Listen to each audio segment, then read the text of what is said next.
Hey guys, welcome back to our channel. तो अभी मैं काम से घर आया ही था कि मार्वल स्टूडियोज ने टीम के नाम से एक ट्रेलर रिलीज कर दिया। तो यार आपको मार्वल स्टूडियोज की मार्केटिंग टीम का तो पता ही है, ये दिन में 3-3 4-4 ट्रेलर रिलीज करते हैं। अब इस ट्रेलर का नाम टीम रखा गया है, तो इसकी एक वजह है। इस ट्रेलर को आप अगर गौर से देखोगे तो इस ट्रेलर में थॉर अपनी एक टीम को फॉर्म करते नजर आता है, जिसके बाद वो गॉर से मुकाबला करेगा। अब इस ट्रेलर को देखकर एक चीज तो मुझे रियलाइज हो रही है कि थॉर खुद भी ये जानता है कि वो अकेला गॉर को नहीं हरा सकता। और इस ट्रेलर में हमें और भी बहुत ज्यादा ईस्टर एग्स और हिडन डिटेल्स देखने को मिलती हैं। तो वो सब जानने के लिए हमारी इस वीडियो को एंड तक देखें और हमारे चैनल को सब्सक्राइब करें। तो चलिए शुरू करते हैं। तो ट्रेलर के पहले शॉट में हम कुछ लोगों को एक प्लेनेट पे खड़ा देखते हैं, और इसी शॉट में अगर आप ऊपर देखोगे तो आपको एक प्लेनेट तबाह हुआ नजर आएगा, जिसके पीसेस स्पेस में इधर उधर फ्लोट कर रहे हैं। तो इस शॉट को देखकर मुझे ये रियलाइज हो रहा है कि ये प्लेनेट किसी वॉर के चलते तबाह हुआ है, और यहाँ लोग खड़े अपने ही प्लेनेट को तबाह होते देख रहे हैं। अब इससे अगला सीन बहुत ही इंटरेस्टिंग है, जहाँ पर हमें गौर उसी चेंबर में नजर आता है जहाँ पिछले ट्रेलर में हमें जेन लाइटनिंग को समन करती नजर आई। अब गौर के पीछे यहाँ पे लिविंग ट्रिब्यूनल और वॉचर का स्टेचू बना हुआ है। अब मुझे लगता है कि ये चेंबर ओलंपस में मौजूद है। और जहां तक जेन की बात है तो मुझे लगता है जेन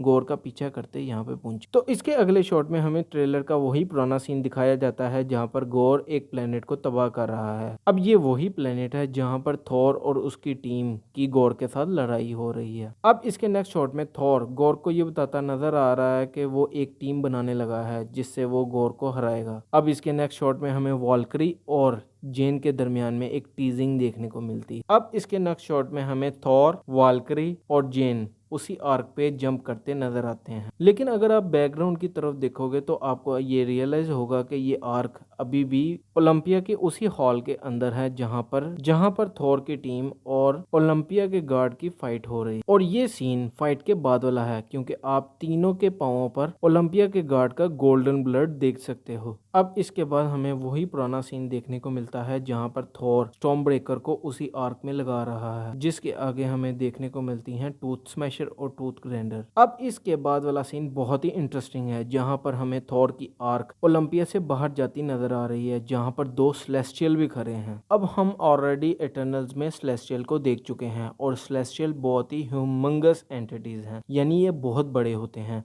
जो अपने हाथ से ही एक गैलेक्सी को बना सकते हैं। अगर आप लोगों को याद हो तो इटर्नल्स में हमने आरिशम को देखा था, जो कि अर्थ से भी बड़ा था, और यहाँ ये सेलेस्टियल बहुत ही छोटे दिखाए गए हैं। अब इसके नेक्स्ट शॉट में हम थॉर, वाल्करी और जेन को ओलंपस के गार्ड के साथ लड़ता देख सकते हैं। फिर अगले शॉट में हम गॉड को देखते हैं, जिनके पीछे दो गॉड्स मौजूद हैं। इनमें से एक गॉड का कलर ग्रीन है और दूसरा इजिप्शियन गॉड नजर आता है। फिर हम गॉड को ओलंपिया के गार्ड को मारता देख सकते हैं, जहाँ पर उसका ब्लड भी निकल रहा है, जो कि गोल्डन कलर का है। लेकिन यहाँ पर जो सबसे इंटरेस्टिंग बात है कि इनका ब्लड लिक्विड फॉर्म में नहीं है। अब इसके नेक्स्ट शॉट में हमें थॉर लाइटनिंग को समन करते नजर आता है, जिसके साथ गॉर्क भी खड़ा है, और इसके पीछे हम थॉर की बकरी को भी देख सकते हैं। फिर हमें जेन उसी चेंबर में एंट्री करते नजर आती है। लेकिन यहाँ जो चीज नोट करने वाली है कि जेन जब एंट्री करते नीचे आती है तो उसके बाद उसका हेलमेट खुद ब खुद ही गायब हो जाता है। अब इसके अगले सीन में हमें जेन